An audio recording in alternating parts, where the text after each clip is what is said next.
आज middle east की बिसात पर वो चाल चली गई है जिसने तेहरान के हुक्मरानों की रातों की नींद हराम कर दी है। फोर्ट ब्रैग की धरती से अमेरिकी राष्ट्रपति डोनाल्ड ट्रंप ने 2 टूक कह दिया है। क्या पानी सिर से ऊपर जा चुका है?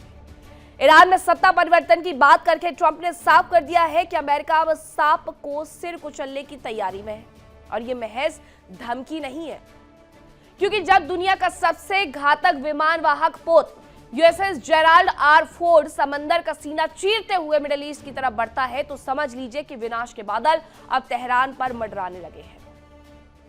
ट्रंप ने फोर्ट ब्रैग में सैनिकों के बीच जाकर न केवल उनका हौसला बढ़ाया बल्कि ईरान को यह बता दिया कि कब तक खैर मनाते रहोगे। ट्रंप ने साफ कहा कि ईरान में सत्ता परिवर्तन दुनिया के लिए सबसे अच्छी चीज होगी, यानी अब डिप्लोमेसी का वक्त खत्म हो गया है, डिसीजन का वक्त आ गया है। Well, it seems like that would be the best thing that could happen. For 47 years, they've been talking and talking and talking. In the meantime, we've lost a lot of lives while they talk. And अब Iran में तख्ता पलट आखिरकार confirm क्यों कहा जा रहा है, जरा वो भी जान लीजिए। इसकी वजह यह है कि इस्लामी धार्मिक शासन को हटाने का जो विचार है वो बेहद सकारात्मक है, ये ट्रंप का मानना है। 47 साल से वे सिर्फ बातें ही कर रहे, डोनाल्ड ट्रंप का कहना है, और सत्ता परिवर्तन इसका सबसे अच्छा रास्ता होगा, ये उनकी तरफ से कहा जा रहा है। डोनाल्ड ट्रंप ने यहां रुके नहीं है, बल्कि डोनाल्ड ट्रंप ने ईरान को एक बार फिर से धमकी दी, और धमकी देते हुए क्या कहा है वो जरा जान लीजिए कि डील नहीं हुई तो कार्रवाई तय है। इसके अलावा आगे उनकी तरफ से यह कहा गया है कि एयरक्राफ्ट कैरियर की जरूरत पड़ेगी और ईरान नहीं माना तो सैन्य कार्रवाई एकमात्र विकल्प बचता है। मिडिल ईस्ट में दूसरा विमान वाहक पोत समूह तैनात कर दिया गया है। ट्रंप की ये तमाम बातें हैं जो हम आपको बता रहे हैं। व्हाइट हाउस अब तेहरान की गलियों में बदलाव की खुशबू चाहता है और ट्रंप का यह बयान उस जख्म पर नमक छिड़कने जैसा है जिसे ईरान अपनी ताकत समझता था। अब बात उस हथियार की जो ईरान के लिए काल बनकर के आ रहा है और इसका नाम है यूएसएस जेराल्ड आर फोर्ड। यह सिर्फ एक जहाज नहीं है बल्कि तैरता हुआ पूरा किला है और ट्रंप ने पुष्टि कर दी है कि यह दूसरा एयरक्राफ्ट कैरियर ग्रुप अब मिडिल ईस्ट में तैनात होगा। अमेरिकी रणनीतिकार जानते हैं कि लोहे को लोहा ही काट सकता है। एक तरफ पहले से तैनात बेड़े और अब यह महाशक्तिशाली फोर्ड। तेहरान की घेराबंदी है, अगर एक भी गलती हुई तो ईरान के डिफेंस सिस्टम ताश के पत्तों की तरह ढह जाएंगे। यह अमेरिका की गन बोट डिप्लोमेसी का वो चेहरा है जो सीधे विनाश की दावत देता है। यूएसएस जेराल्ड आर फोर्ड क्या है और उसकी ताकत कितनी है वो जरा जान लीजिए। क्यों इतना यूएसएस जेराल्ड को लेकर के चर्चा की जा रही है? दरअसल ये दुनिया का सबसे आधुनिक और शक्तिशाली विमान वाहक पोत है जिसकी लंबाई 337 मीटर यानी कि 1106 फीट है। इस पर फ्लाइट डेक 75 से ज्यादा लड़ाकू विमान और हेलीकॉप्टर एक साथ खड़े हो सकते हैं। 90 इनकी संख्या बताई जाती है। इसका वजन 1 लाख टन है और यह समुद्र पर तैरता हुआ विशालकाय दानव है। तैरता हुआ शहर भी इसे कहते हैं इसलिए क्योंकि एक साथ 4500 से ज्यादा नौसैनिक और स्टाफ की क्षमता इसकी है। पूरी दुनिया इस जहाज पर कैसे रहने, खाने, हॉस्पिटल, ऑपरेशन, सभी आधुनिक सुविधाएं यहां पर मौजूद है। पूरा चलता फिरता शहर है ये। यूएसएस जेराल्ड आर फोर्ड सिर्फ जहाज नहीं है बल्कि समुद्र में तैरता हुआ सुपर पावर का प्रतीक है जो अब ईरान को आंख दिखा रहा है। और अगर हमला हुआ तो क्या होगा? ईरान के परमाणु ठिकाने निशाना बनाए जाएंगे। बिल्कुल सीधी सी बात है और यही ये पूरी लड़ाई है। बंकर बस्टर मिसाइलों का इस्तेमाल संभव है। ईरान पर मैक्सिमम प्रेशर नीति भी खड़ी हो जाएगी। तो तेहरान पर सैन्य कार्रवाई, ये शब्द अब गलियारों में फुसफुसाहट नहीं बल्कि पेंटागन की फाइलों में एक कड़वी हकीकत बन चुके हैं। ट्रंप प्रशासन ने संकेत दे दिए हैं कि वे हाथ पर हाथ धरे नहीं बैठने वाले हैं, बल्कि ईरान की जो प्रॉक्सी वॉर है और उसके परमाणु अरमान है, अमेरिका को उस मोड़ पर ला खड़ा कर दिया है जहां आर या पार की जंग ही विकल्प दिखता है। विशेषज्ञों का मानना है कि ट्रंप इस बार एक ऐसी रणनीति पर काम कर रहे हैं ताकि ईरान को जड़ से ही उखाड़ दिया जाए। अमेरिका ने अटैक का क्या प्लान बनाया है जरा वो भी जान लीजिए। फारस की खाड़ी में यूएस ईरान में तनाव और ज्यादा बढ़ गया है, खाड़ी में बढ़ा है। ये यूएसएस जेराल्ड आर फोर्ड इसके लिए बाकायदा रवाना कर दिया गया है और ईरान पर हमले की अमेरिका पूरी तैयारी में जुटा हुआ है। इस फोर्ड पर 75 से ज्यादा आधुनिक विमान तैनात हैं। मिडिल ईस्ट में अमेरिका ने अपनी शक्ति बढ़ा दी है। कई देशों में उसने अपने जो सैन्य बेड़े हैं वो और ज्यादा भेज दिए हैं और पिछले 2 दशकों की सबसे बड़ी उपस्थिति अमेरिका ने ईरान को शर्त मानने के लिए कहा है।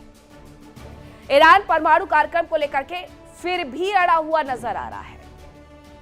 अब खाड़ी देशों ने चेतावनी दी है कि ईरान पर किसी भी हमले से मध्य पूर्व में एक और क्षेत्रीय संघर्ष भड़क सकता है। यह इलाका पहले ही गाजा पट्टी में इजराइल हमास युद्ध से उबरने की कोशिश कर रहा है। वहीं ईरान में पिछले महीने हुए राष्ट्रव्यापी प्रदर्शनों के दौरान मारे गए हजारों लोगों की 40वीं की रस्में शुरू हो रही है, जिससे प्रतिबंधों से जूझ रहे ईरानी शासन पर घरेलू दबाव और ज्यादा बढ़ गया है। एक रिपोर्ट के अनुसार यूएसएस फोर्ड मध्य पूर्व में पहले से तैनात है। यूएसएस अब्राहम लिंकन और उसके साथ मौजूदा गाइडेड मिसाइल विध्वंसकों के साथ शामिल होगा। बीते सप्ताह अमेरिकी बलों ने एक ईरानी ड्रोन को मार गिराया था। उसकी तस्वीरें भी हमने आपको दिखाई थी और ये लिंकन के बिल्कुल करीब पहुंच गया था। उसके ऊपर से उड़ान भरते हुए देखा गया था। हालांकि अमेरिका ने इसे मार गिराया था और उसी दिन ईरान ने हॉर्मुज जलजमरूद से अमेरिकी ध्वज वाले एक जहाज को रोकने की कोशिश भी की थी। आपको बता दें कि यूएसएस फोर्ड की यह तैनाती तेजी से की जा रही है। पिछले अक्टूबर में ट्रंप प्रशासन ने इसे भूमध्य सागर से कैरेबियाई क्षेत्र में भेजा था, जब वेनेजुएला में एक बड़े सैन्य अभियान की तैयारी चल रही थी। तो क्या यह तैयारी ईरान में भी की जा रही है? यह कदम प्रशासन की उस राष्ट्रीय सुरक्षा रणनीति से भी अलग माना जा रहा है जिसमें पश्चिमी गोलार्ध को प्राथमिकता देने की बात कही गई थी। और मिडिल ईस्ट में इस वक्त घी के साथ आग वाला माहौल बना हुआ है। इजराइल खुश है, ईरान के दोस्त दुम दबा करके भागने की तैयारी में है और ट्रंप ने जो बिसात बिछाई है उसमें ईरान का शह मात होना लगभग तय है। क्या सत्ता परिवर्तन शांति लाएगा या फिर से आबैल मुझे मार वाली स्थिति हो जाएगी? लेकिन एक बात तय है, जब ट्रंप कहते हैं कि सत्ता परिवर्तन सबसे अच्छी चीज होगी तो वो इसके लिए खून पसीना और बारूद एक करने को तैयार है। ईरान यूएस तनाव की क्या कहानी है, अब जरा ये भी जान लीजिए कि इसके पीछे की वजह क्या है। साल 2018 से शुरुआत करते हैं। अमेरिका JCPOA से बाहर हुआ। इस दौरान साल 2018 में ईरान पर इस दौरान कड़े प्रतिबंध लगा दिए गए और ईरान ने परमाणु गतिविधियां इस दौरान तेज कर दी, जिसकी वजह से टकराव और ज्यादा बढ़ता गया। उसके बाद आता है साल 2025-26 का वक्त, जब ट्रंप की सत्ता में एक बार फिर से वापसी हो जाती है। नई बातचीत की कोशिशें भी शुरू होती है इसके साथ साथ। लेकिन ईरान बिल्कुल भी झुकने के लिए तैयार नजर नहीं आता और अभी भी उसका यही स्टैंड है कि वो नहीं झुकेगा। दोनों के बीच दुश्मनी की खाई काफी गहरी है और अक्सर कोई पुराना दोस्त ही जाने दुश्मन होता है और इनके साथ भी वही कहानी है। कभी ईरान अमेरिका का करीबी था, लेकिन अब सीना ताने सामने खड़ा है। मिडिल ईस्ट में टेंशन इसी वजह से बढ़ गई है और अमेरिका की सैन्य तैयारियां तक पुख्ता होती हुई नजर आ रही है। ईरान भी पलटवार के लिए तैयार है। हालात ऐसे हैं कि किसी भी पल मध्य पूर्व में जंग की चिंगारी शोला बन सकती है और किसी भी पक्ष की एक भी गलती बड़ी तबाही की वजह बन सकती है। बार बार ट्रंप धमका रहे हैं और ट्रंप धमकी यूं ही नहीं दे रहे हैं, बल्कि मिडिल ईस्ट के चप्पे चप्पे पर अमेरिका बैठा हुआ है, इस वजह से वो धमकी दे रहे हैं। अब कहां पर ये अमेरिकी मिलिट्री बेस तैयार कर दिए गए हैं। हालांकि पहले से यहां पर अमेरिकी मिलिट्री बेस थे, लेकिन यहां पर सैन्य तैनाती को और बढ़ाया गया है। इसमें पहला नाम कतर का है। सबसे बड़ा यूएस का अगर कोई सा एयरबेस है मध्य में, मिडिल ईस्ट में, मध्य पूर्व में, तो वो कतर ही है। उसके बाद नाम आता है बहरीन का, कुवैत, संयुक्त अरब अमीरात, इराक, सऊदी अरब, जॉर्डन, तुर्की। इन सब जगह पर यूएस ने अपना बेस बनाया हुआ है और यहां से वो सीधे सीधे ईरान को घेरेगा, यानी ईरान को एक बड़ा नुकसान पहुंचाएगा। अमेरिका लगातार ईरान पर दबाव बना रहा है। एक ओर तो उस पर डील के लिए दबाव बनाया जा रहा है, तो वहीं दूसरी तरफ समंदर में सेना तैनात की जा रही है। ट्रंप ईरान पर दबाव बना रहे हैं, तो वहीं दूसरी ओर इजराइल भी ईरान को कमजोर करने की कोशिशों में जुटा हुआ नजर आता है। बेंजामिन नेतन्याहू ने वाशिंगटन में राष्ट्रपति ट्रंप से मुलाकात भी की थी, लेकिन इस मीटिंग के परिणामों पर सवाल खड़े होने लगे हैं। क्योंकि जिस तरह से ये बैठक हुई और जिस तरह से इसका अंत हुआ वो सब कुछ काफी अजीब रहा। बैठक के तुरंत बाद नेतन्याहू बिना किसी ज्वाइंट स्टेटमेंट या प्रेस कॉन्फ्रेंस के वहां से निकल जाते हैं इजराइल के लिए। अब माना यह जा रहा है कि बैठक में नेतन्याहू ने ट्रंप को इजराइल की प्लानिंग का क्या पूरा ब्लूप्रिंट सौंप दिया, क्योंकि यह मीटिंग 3 घंटे तक चली है और उसके बाद कोई प्रेस कॉन्फ्रेंस नहीं, और ऐसा होता ही नहीं है कि प्रेस कॉन्फ्रेंस ना करे वो। लेकिन इस बार सवाल इसलिए है कि क्या पूरा ब्लूप्रिंट सौंप दिया गया कि किस तरीके से हमला करना है। हालांकि ट्रंप ने कहा कि अमेरिका और इजराइल ईरान से बातचीत के लिए तैयार है, लेकिन आशंका भी है कि बातचीत की आड़ में ईरान पर हमले की तैयारियों को क्या पुख्ता किया जा रहा है। इस बीच ट्रंप के ट्रेजरी सचिव स्कॉट बेसिट ने चौंकाने वाला खुलासा किया है। खबरों के मुताबिक बेसिट ने कहा कि अमेरिका ने ही ईरान में जानबूझकर के डॉलर की कमी पैदा की है। यह सबसे बड़ा कबूलनामा था। लोग दुनिया भर में बहस कर रहे थे कि ईरान के अंदर किस तरीके से गृह युद्ध जैसे हालात है, लेकिन अमेरिका के ट्रेजरी सचिव बेसिट ये कह रहे हैं कि अमेरिका ने ही ईरान में जानबूझकर के डॉलर की कमी को पैदा किया ताकि वहां रियाल को, उनकी करेंसी को बर्बाद किया जा सके और जनता इसकी वजह से सड़कों पर उतरने के लिए मजबूर हो जाए। डोनाल्ड ट्रंप की मैक्सिमम प्रेशर नीति के तहत रची गई साजिश ने ईरान की अर्थव्यवस्था को पूरी तरीके से ढहा दिया है। दिसंबर 2025 से शुरू हुआ इन प्रदर्शनों में अब तक 6000 से अधिक लोग मारे जा चुके हैं। जरा ये सोचिए कि ये देश रणनीति बनाने के नाम पर किसी की भी बलि देने के लिए तैयार हो जाते हैं, और अगर अमेरिका के ट्रेजरी सचिव ने इतनी बड़ी बात स्वीकार की है तो इसका सीधा सा मतलब है कि ईरान के अंदर जो कुछ भी चल रहा था, जो 6000 लोगों की जान गई, उसके लिए सीधे सीधे अमेरिका जिम्मेदार है, जो ये कह रहा था कि प्रदर्शनकारियों पर किसी भी तरीके की कोई भी एक्शन को हम बर्दाश्त नहीं करेंगे। आग लगाने वाला कौन? अमेरिका। और फिर उसके बाद आंख दिखाने वाला कौन? अमेरिका। लेकिन इन सब के बाद ये साफ है कि अमेरिका और इजराइल ईरान के खिलाफ तैयारी पुख्ता कर चुके हैं। बस अब जंग का आगाज होना ही बाकी है। इसके बीच में अमेरिका आर्मेनिया को भी साध रहा है। सवाल यह है कि मिडिल ईस्ट के जर्रे जर्रे से अमेरिका वाकिफ है और बहुत मजबूत है, तो आर्मेनिया इतना महत्वपूर्ण उसके लिए क्यों हो गया है और इसके पीछे की वजह क्या है? इसके पीछे की वजह है 44 किलोमीटर की सीमा जो कि ईरान और आर्मेनिया के बीच में साझा होती है। ये 25 साउथ कॉकस की जियोपॉलिटिक्स का चोक पॉइंट माना जाता है। यहाँ से हर कहीं पर ईरान पर खासकर नजर रखी जा रही है, अमेरिका के द्वारा रखी जा सकती है। अमेरिका की दिलचस्पी इसमें क्यों है, जरा वो जान लीजिए। ईरान को रणनीतिक रूप से सीमित करना चाहता है अमेरिका। ईरान पर अमेरिका का दबाव सिर्फ खाड़ी तक सीमित नहीं है। आर्मेनिया से ईरान की उत्तर की ओर कनेक्टिविटी पर नजर, ये इसकी मुख्य वजह है दिलचस्पी की। ये सीमा ईरान के लिए नॉन वेस्टर्न एक्सेस रूट है और आर्मेनिया में अगर प्रभाव बदला, यानी कि ईरान की मैन्यूवरिंग स्पेस कम हो जाएगी। रूस के प्रभाव को इससे चुनौती मिलेगी। रूस का प्रभाव भी आर्मेनिया के साथ एक वक्त तक देखने को मिलता था, लेकिन अगर अमेरिका और आर्मेनिया एक साथ तो रूस का प्रभाव कम। आर्मेनिया पारंपरिक रूप से रूस के प्रभाव में रहा है, लेकिन अब यूक्रेन युद्ध के बाद रूस की पकड़ जरा कमजोर होती हुई नजर आती है और अमेरिका इसे स्ट्रेटेजिक ओपनिंग मानता है आर्मेनिया को। आर्मेनिया का मतलब है कि साउथ कॉकस में रूस के लिए कमजोर कड़ी। जंगीजूर कॉरिडोर गेम, यानी कि जंगीजूर कॉरिडोर, ये कॉरिडोर जोड़ता है अजरबैजान को उसके नखीचेवन एन्क्लेव से, और ईरान इसके खिलाफ सीधा सीधा सख्त नजर आता है, उसका सीधा जमीनी लिंक करता है, क्योंकि अमेरिका चाहता है ईरान रूस ब्लॉक पूरी तरीके से कमजोर हो जाए, ईरान रूस टूट जाए आर्मेनिया की वजह से, और तुर्की अजरबैजान यूरोप कनेक्शन मजबूत हो जाए। और अमेरिका इस पूरे खेल में एक पावर बैलेंस मैनेजर बनकर के उभरना चाहता है।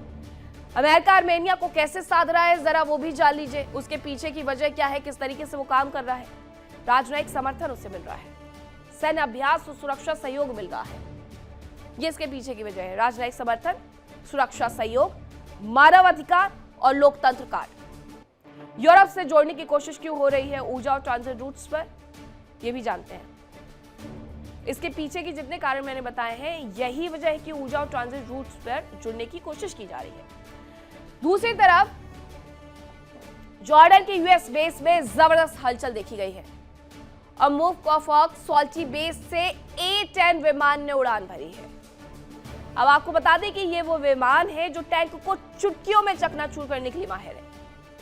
अमेरिका की बहुत बड़ी तैयारी है कि परमाणु हमला भी ईरान पर हो सकता है, क्योंकि B-52 बॉम्बर परमाणु हथियार इसमें लगाए जाएंगे। इसके अलावा मिनटमैन 3 पर न्यूक्लियर वॉरहेड लगाएगा अमेरिका। पूरी तरीके से तबाही की जो दास्तां है वो उसकी तरफ से लिखी जा रही है। अब जरा ये जानिए, B-52 बॉम्बर परमाणु हथियार से लैस होगा, न्यूक्लियर मिसाइल से लैस करेगा बॉम्बर मिनटमैन 3 पर न्यूक्लियर वॉरहेड भी लगाए जाएंगे। अमेरिका के पास अभी 76 B-52 बॉम्बर मौजूद है। इसमें से 30 B-52 बॉम्बर परमाणु हमला करने में सक्षम है। अमेरिका के पास अभी 400 मिनटमैन 3 मिसाइल भी मौजूद है, जिन पर वो वॉरहेड लगाने की बात कर रहा है। अब 2 अमेरिकी अधिकारियों ने बताया कि अमेरिकी सेना ईरान के खिलाफ हफ्तों तक चलने वाली युद्ध की संभावना के लिए पूरी तरीके से तैयारी में जुटी हुई है। और यदि राष्ट्रपति डोनाल्ड ट्रंप हमले का आदेश दे देते हैं तो ये दोनों देशों के बीच पहले देखे गए संघर्षों की तुलना में कहीं अधिक गंभीर संघर्ष का रूप ले सकता है। और योजना की संवेदनशीलता को देखते हुए नाम न छापने की शर्त पर अधिकारियों द्वारा ये खुलासे किए गए हैं कि संयुक्त राज्य अमेरिका और ईरान के बीच चल रही कूटनीति के लिए जोखिम बढ़ सकता है।